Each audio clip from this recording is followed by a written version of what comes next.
is Coach E on Coach Talk, a HME production.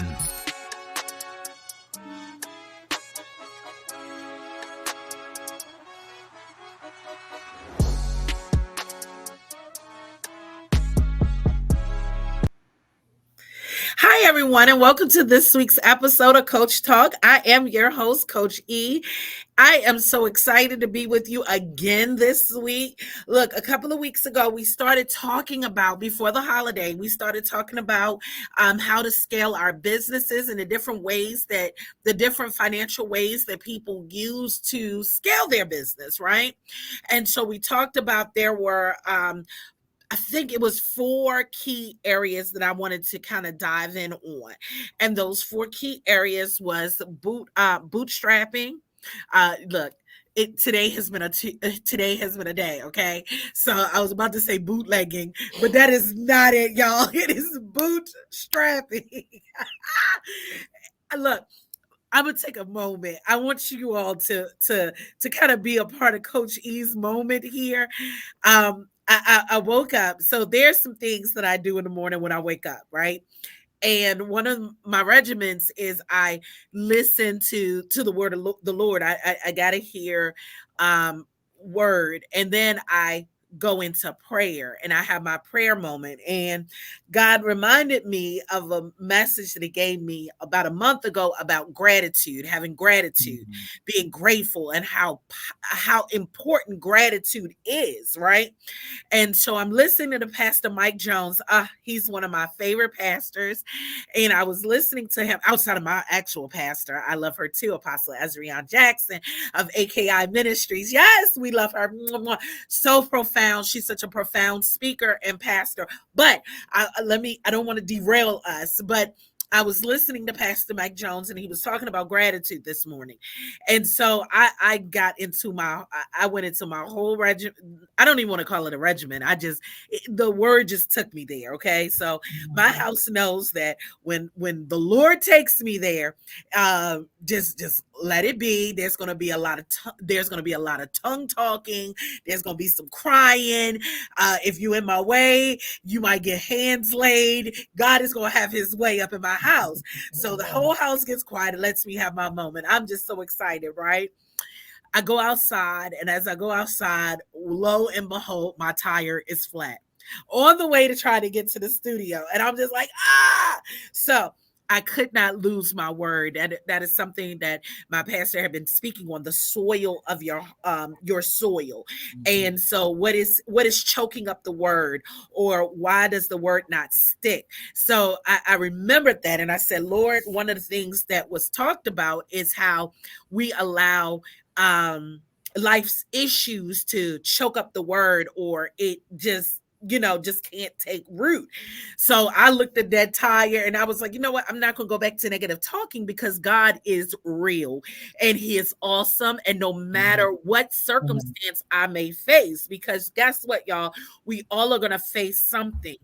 No matter what it is, we can't lose our posture. So if I seem a little today, or my words are not connecting, it's not that I lost the word, y'all. It's just that I'm coming off of this high of excitement to knowing that, and I can't even say I'm coming off of that, because God is, look, he deserves all glory, all honor, all praise.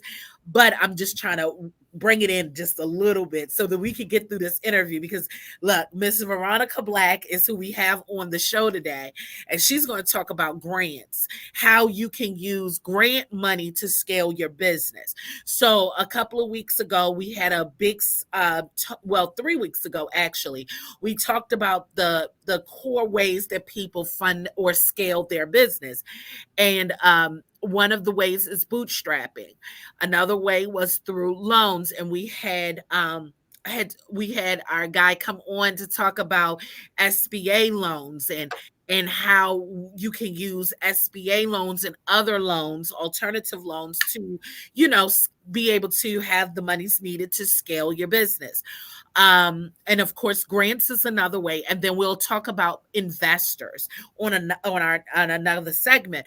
But I just want to make sure that we understand what scaling is. Again, scaling is how do you grow out your business. So what happens a lot of times is small businesses get started and they can't scale. They always are their own employee. It doesn't go beyond them, right? And so we have to get to a place that if we want to get past that 5-year marker and begin to stay in place over time, right? That we have to know how to build a business from the beginning and scale that joker out. So Veronica, welcome to the show today.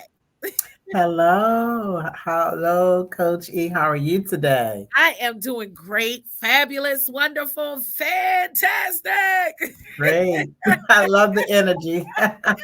Coach E should be for E for energy. Oh, thank you. Thank you. Yeah, Veronica, can you tell everyone a little bit about who you are, what you do? sure. Um, as Coach E mentioned, my name is Veronica Black. I actually have a business and management consulting company, and one of the pillars to my organization is grant management. Um, and with that, so just to back up a little bit, I do hold a MBA from Johns Hopkins University.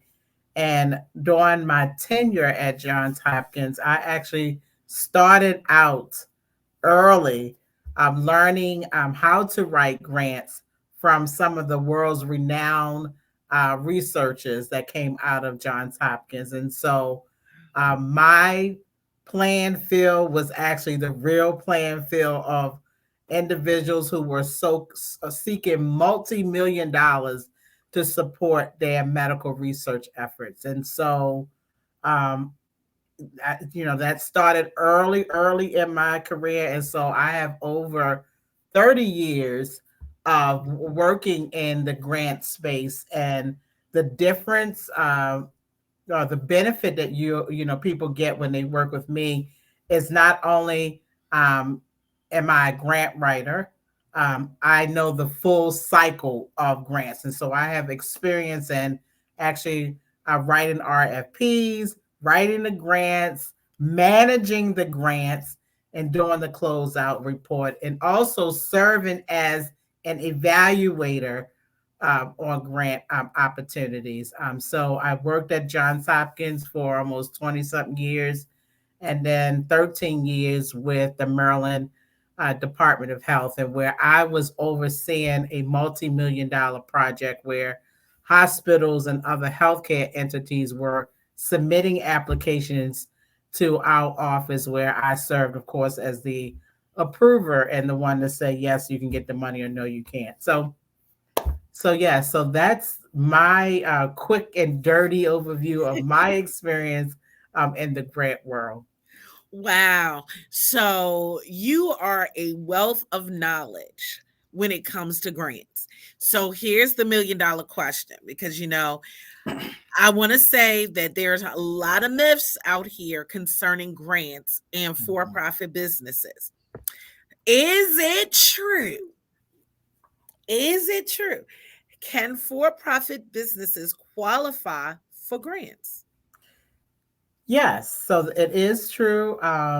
It's not as bountiful as it is for nonprofits, but there are some grant opportunities out there for profit. One of the uh, I guess platforms that I use a lot for profit is a platform called Hello Alice. That platform usually gives a lot of opportunities. I shouldn't say a lot, but at least a really steady stream of opportunities for profits. And then there's just it's a hit and miss, but there are some that's out there. Okay. I think there's a woman's net. There are a couple platforms out there that really cater to for profit organizations. So with that being said, that although they're there, they're very competitive. All of them are competitive. All of them, either nonprofit or for profit, they are all very competitive. Okay, so if I am a new business budding out and I'm looking for some startup capital to really get my business launched and off the ground, right? Mhm. And it has to be scalable, right? Because one of the things too, and I just want to kind of put a pin in things here. What happens is when we are solopreneurs, right? We never get into the full small business model. The business begins and ends with us. So we're working 60 to 80 hours a week. We are wearing multiple hats from marketing to the accountant to the content provider, whether it's service, product, whatever it is that you're bringing into the marketplace. All of that is rested upon you. And what happens is that there's a burnout that happens. Mhm. And a lot of times I find that as a coach, when I'm talking to other people that are building these businesses that start out as these solopreneurs, they have issues with control. They don't feel like Yeah. people can do a better job than them. And so, because I have a control issue or I have a trust issue, now I can't grow my business beyond me. That's number one. Number two is that I just don't know how to do it, right? Mhm. Um, and so because I don't know how to do it, or I did not build uh, a business plan that was scalable, the business again is starting and stopping with me. So now I'm bringing on anxiety and stress and all of these other components to myself that can cause me to have some type of health breakdown, mental breakdown. Because we talked about, the impacts of entrepreneurship on one of our shows on a few weeks ago. And Mhm. so when we're looking at that, I just kind of wanted to put a pin in there because it's important for us to understand that we have to scale beyond ourselves. And um and and we got to deal with whatever trauma has you at this controlling place or has you at this I can't trust place because it's Mhm. affecting your business.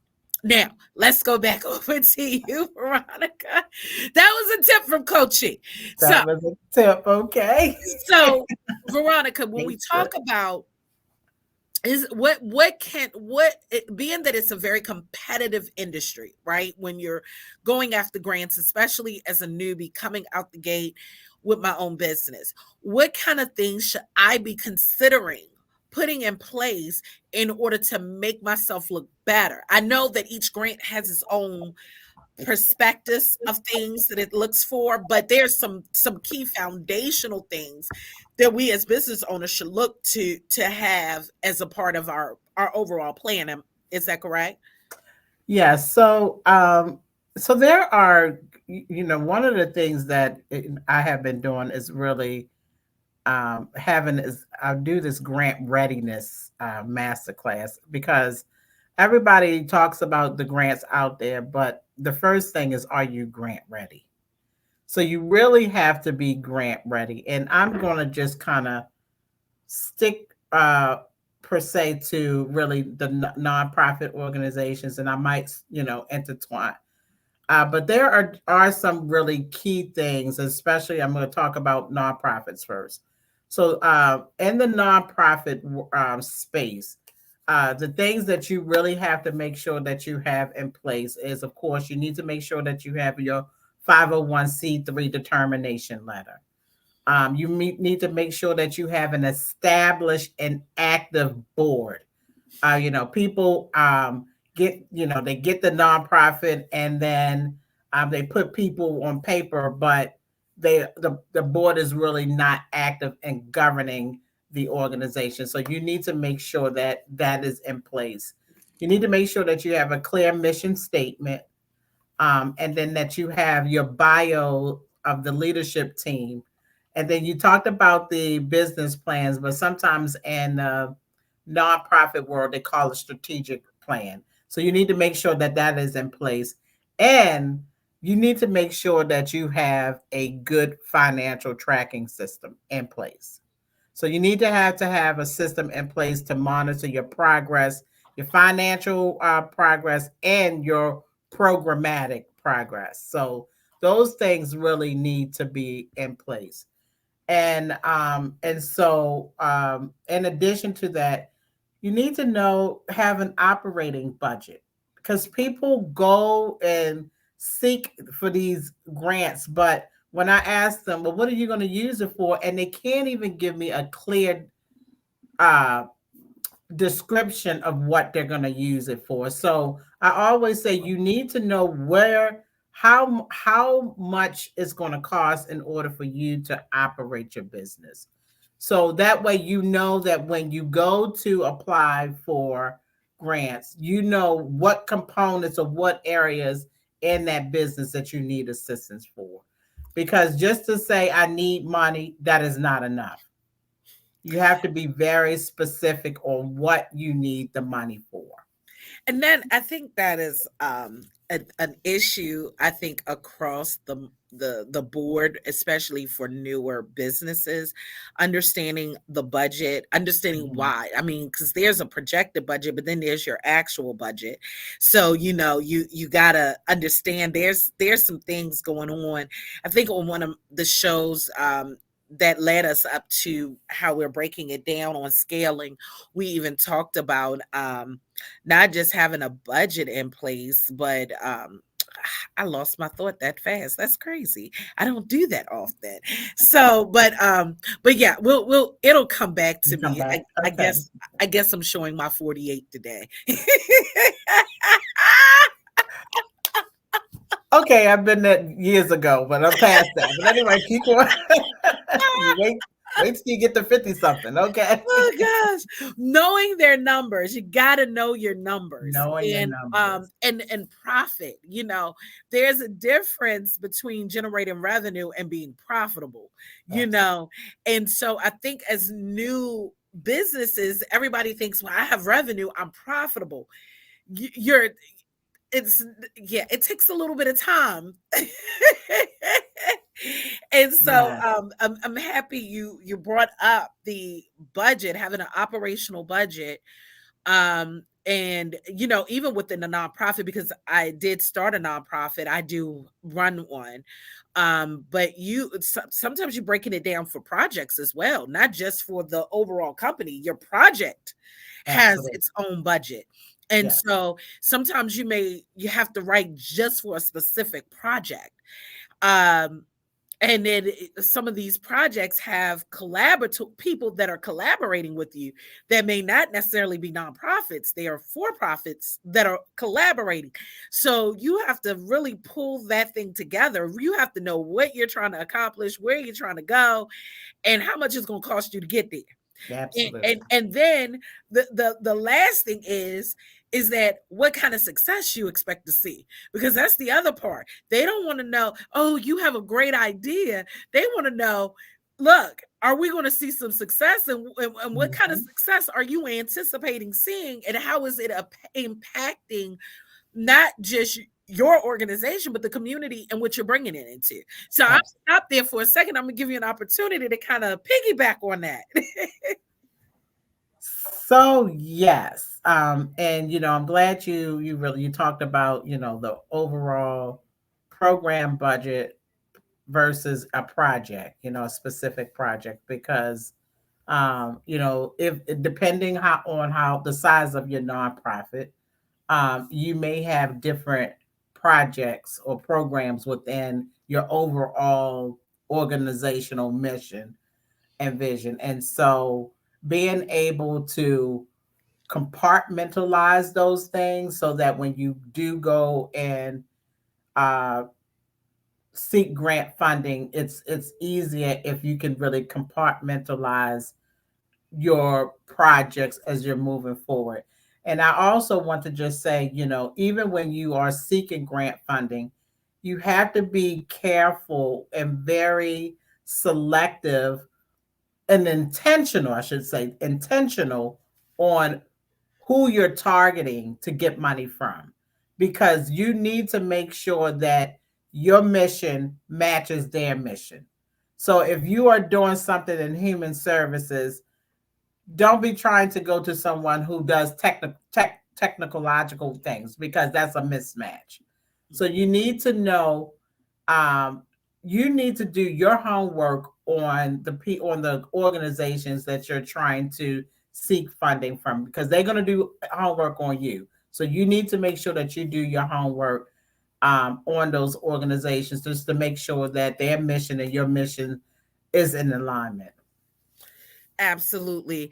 That's really good stuff right there. And there's a lot in the nonprofit spectrum of things. There are a lot more grants, as you pointed out earlier, Mhm. than on a for-profit. But on a for-profit, there are still some grants. Um, can you kind of elaborate?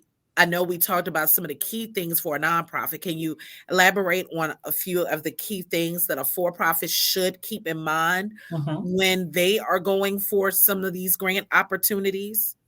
And I'm going to this key that I'm going to share with you is pertinent for both. You have to be able to tell your story.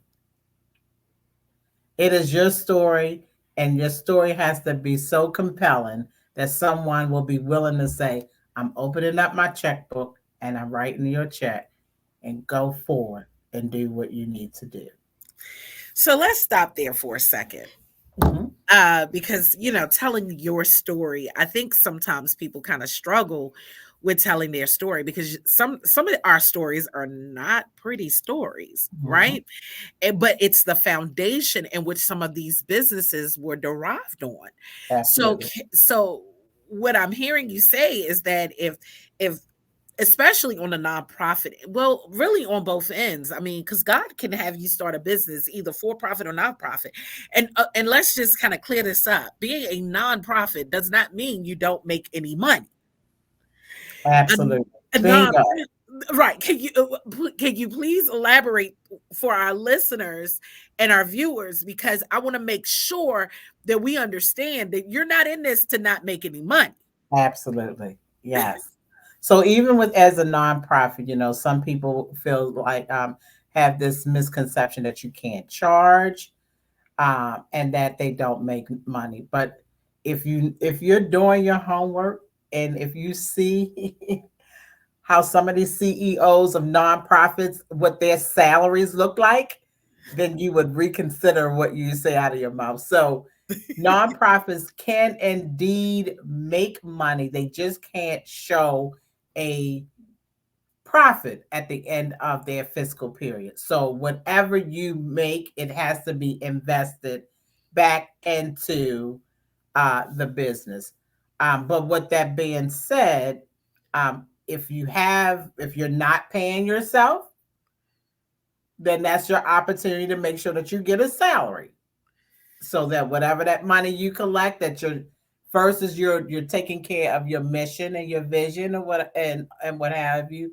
But if you don't have a salary on tap, you make sure that you put your salary in there. So it's all about reinvesting in your business. And I know, Coach E, you mentioned earlier about people getting revenue, and you have to be mindful when you get your revenue, that you look at your operating expenses, because you may have received a large flux of revenue for 1 month, but you need to make sure that you're going to get that it's going to happen for the remainder of the months coming forward.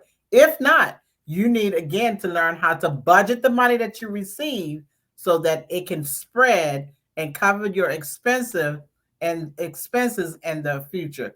Because I see so many times that people get very happy when they get a large contract, and they go do things that really hurt the business with the money once they get it in their hand. You really have to have your mindset as a business owner has to change. And Absolutely. it's about the survivalship of the organization for the Absolutely. long term. Absolutely. Thank you for covering that. And one thing I want to say, I ran into with a client. They used to move their overflow into a savings account. And if you are going for banking and different loans and stuff, that's not always a good thing. It's They not. want to see that it's in the checking account and that it's being properly managed and worked So that's another tip from over here. You heard it. Look, this is the premier destination of business and finance. So you're getting it all over here today. I do want to do a shout out because you know what? I love my sponsors. I do. And I love my mentor. I do, because sometimes I just forget to do certain little things, like give a shout out to Exit Resource Realty for being one of our proud sponsors, to Chris Watson over at Movement Mortgage for being our mortgage specialist, and to my mentor here, Mike King from On the Mic with Mike. That's how you hear us here on ESPN, for giving us a slot on his section during his time to be able to bring some premier business and finance tips to you guys every Wednesday morning on ESPN at 5:30 a.m. So look, our time is very limited here, and I didn't get a chance to play my commercials and all of that stuff because I really wanted you all to get the information today. But Veronica, can you do me a favor? Can you let everyone know how to reach out to you if they want to talk to you further about these opportunities with grants? Sure.